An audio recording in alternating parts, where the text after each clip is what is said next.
ಯಾಕೋ ನಿನ್ನ ಕಸಿನ್ ಮೇಲೆ ಹೇಟ್ ತಿರ್ಸ್ಕೊಳ್ಳೋದಕ್ಕೆ ನೀನೇ ನನ್ನನ್ನು ಪ್ರವೋಕ್ ಮಾಡ್ದಂಗಿದೆ. ಲೈಫ್ ಅಂದ್ರೆ ಒಂದು ಉದ್ದೇಶ, ಒಂದು ಗುರಿ ಇರ್ಬೇಕಂತೆ. ಆ ಗುರಿ ತೋರ್ಸೋ ಒಬ್ಬ ಗುರುನು ಇರ್ಬೇಕಂತೆ. ದೇಶ ಗುರಿ ಎರಡು ಇಲ್ದಾಗ್ಲೇನೆ ಮನುಷ್ಯ ದಿಕ್ ತಪ್ಪೋದು. ಹಾಗಂತ ನಾ ಎಲ್ಲ ಓದಿದ್ದೆ. ಸೊ ನೀನೀಗ ದೀಪಿಕಾ ಮೇಲೆ ಸೇಡ್ ತೀರ್ಸ್ಕೋಬೇಕು ಅನ್ನೋ ಒಂದು ಗುರಿ ಇಟ್ಕೊಂಡ್ರೆ ನಿನ್ ಲೈಫ್ ಚೇಂಜ್ ಆಗತ್ತೆ. ಅವಳಿಗಿಂತ ನಾನ್ ಚೆನ್ನಾಗಿರ್ಬೇಕು ಅನ್ನೋ ಹಠ ಇಟ್ಕೊಂಡ್ರೆ ನಿನ್ ಜೀವನ ಒಳ್ಳೆ ದಾರಿ ಹಿಡಿಯತ್ತೆ. ಅಂದ್ರೆ ನಾನ್ ನಿನ್ ಗುರು ಆಗಿರ್ತೀನಿ. ನಿನ್ ಗುರಿ ತಲುಪಕ್ ಬೇಕಾದ ಸಹಾಯ ನಾನ್ ಮಾಡ್ತೀನಿ. ನನ್ನನ್ನ ನಿನ್ ಸಂಗಾತಿ ಮಾಡ್ಕೊ, ನನ್ ಮದ್ವೆ ಮಾಡ್ಕೊ. ಮದುವೆ ಅಂದ್ರೆ ಇಷ್ಟು ಬಂದ ಮಧ್ಯಾಹ್ನ ಸಿದ್ದೆ, ಇನ್ನು ಸ್ವಲ್ಪ ಹೊತ್ತು ಮಾತಾಡಿದ್ವಿ, ಕಾಫಿನೂ ಆಯ್ತು. ಕತ್ಲಾಗ್ತಾ ಇರೋಂಗೆ ಮದುವೆ ವಿಷಯ ನಿನ್ನನ್ನೇ ಮದ್ವೆ ಆಗ್ಬೇಕು ಅಂತ ಡಿಸೈಡ್ ಮಾಡಿ ತುಂಬಾ ದಿನ ಆಗಿದೆ. ಇವತ್ ಹೇಳ್ತಾ ಇದೀನಿ ಅಷ್ಟೇ. ನೀ ನನ್ನ ತುಂಬಾ ದಿನದಿಂದ ಸ್ಟಡಿ ಮಾಡಿ ನನ್ನನ್ನು ಒಪ್ಕೊಂಡಿದ್ದೆ. ಆದರೆ ನಾನು ನಿನ್ನನ್ನು ಕೆಲವೇ ಗಂಟೆಗಳಿಂದ ನೋಡ್ತಾ ಇದ್ದೆ.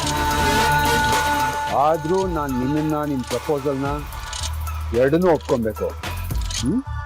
ರೊಟ್ಟಿ ಹಳ್ಸಿತ್ತು, ನಾಯಿ ಹಸ್ದಿತ್ತು ಅಂತಾರಲ್ಲ, ನಮ್ಮಿಬ್ರದ್ದು ಒಂಥರ ಅದೇ ಸ್ಥಿತಿ.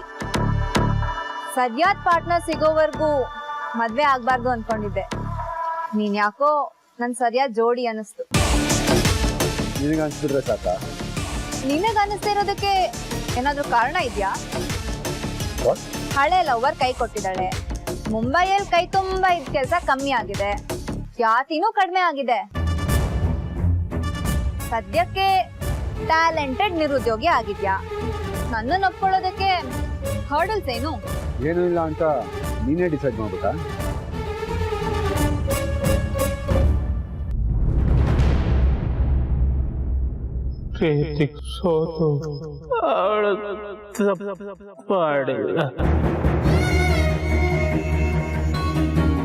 ನನ್ನ ತಂಗಿ ಒಬ್ಬ ಪ್ರೀತಿಗೆ ಬಿದ್ದಿದ್ಲು ಅಂತ ಗೋಪಾಲ್ ಅವ್ರು ಬಹಳ ನೊಂದ್ಕೊಂಡು ಹೇಳ್ತಾ ಇದ್ರು.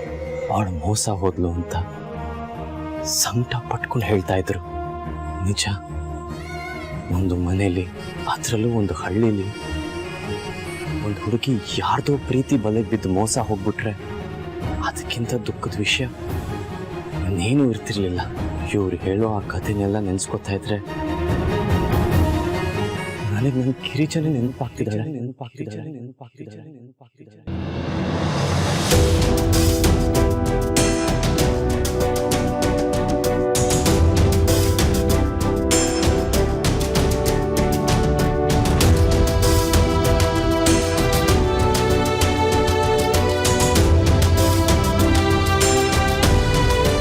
ಅವಳು ಹಳ್ಳಿ ಒಳೆ, ಅವಳು ಕೂಡ ಪ್ರೀತಿಲಿ ಬಿದ್ದವಳೆ.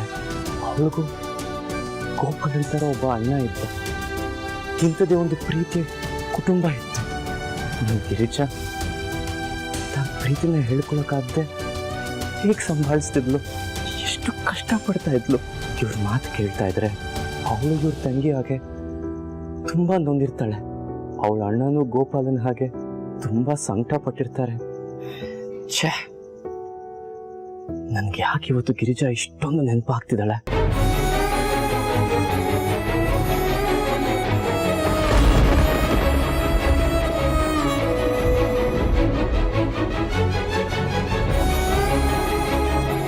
ಸಂಗಪ್ಪ, ಯಾಕೆ ಸಂಗಪ್ಪ ಬೇಸರದಲ್ಲಿರಂಗದೆ? ನಮ್ಮ ಯಾರಿಂದನಾರ ಬೇಜಾರಾಯ್ತಾ? ಅಜ್ಜಿ, ನೀನು ಅವರೊಂದ್ಸಲ ನಿನ್ನ ತಾಯಿ ಬಗ್ಗೆ ಮಾತಾಡೋಕೆ ಬಂದಿದ್ದೆಲ್ಲ.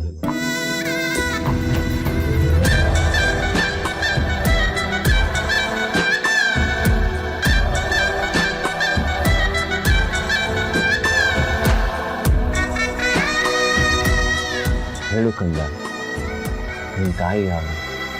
ಅವ್ರ ಹೆಸರೇನು? ಯಾವ ಊರು? ಅವ್ರಿಗೇನಾಗಿತ್ತು?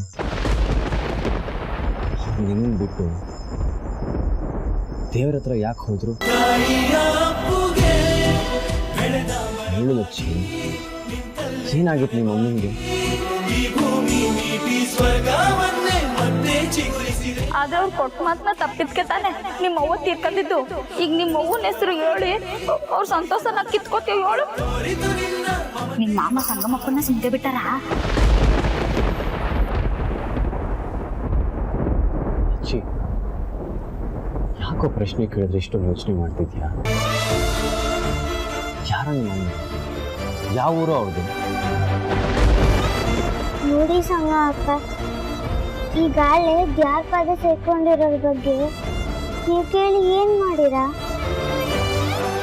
ಅವತ್ತೇ ಹೇಳೋನಲ್ಲ ನಮ್ಮವ್ವ ಶಿವನಳ್ಳಿ ಪಾರ್ವತಿ ಅಂತ, ಅಷ್ಟು ತಿಳ್ಕೊಂಡ್ರೆ ಸಾಕು.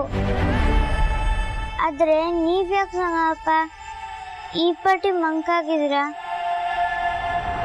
ನೀವೇನ್ ಯೋಚನೆ ಮಾಡ್ತಿದ್ದೀರಾ?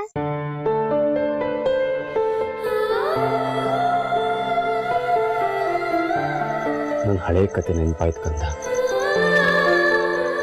ಬಹಳ ಮಧುರವಾದ ನೆನಪು, ಕಾಡೋ ನೆನಪು, ಬಾಡೋದ್ ನೆನಪು.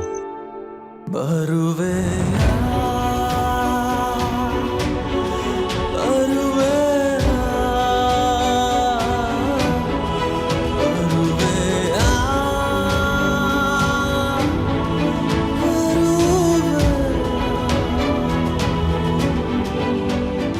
ಅದೇನು ಯಾರ್ ನೆನಪು ಅಂತ ಕೇಳ್ಬೋದ ಸಂಗಪ್ಪ?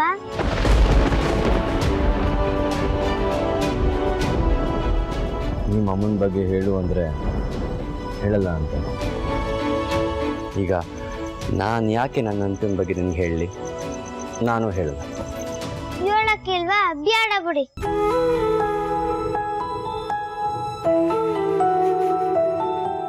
ನನ್ನ ಗಿರಿಜನು ಹೀಗೆ ಕೋಪ ಮಾಡ್ಕೋತಾ ಇದ್ಲು, ಹೀಗೆ ಮುನ್ಸ್ಕೋತಾ ಇದ್ಲು.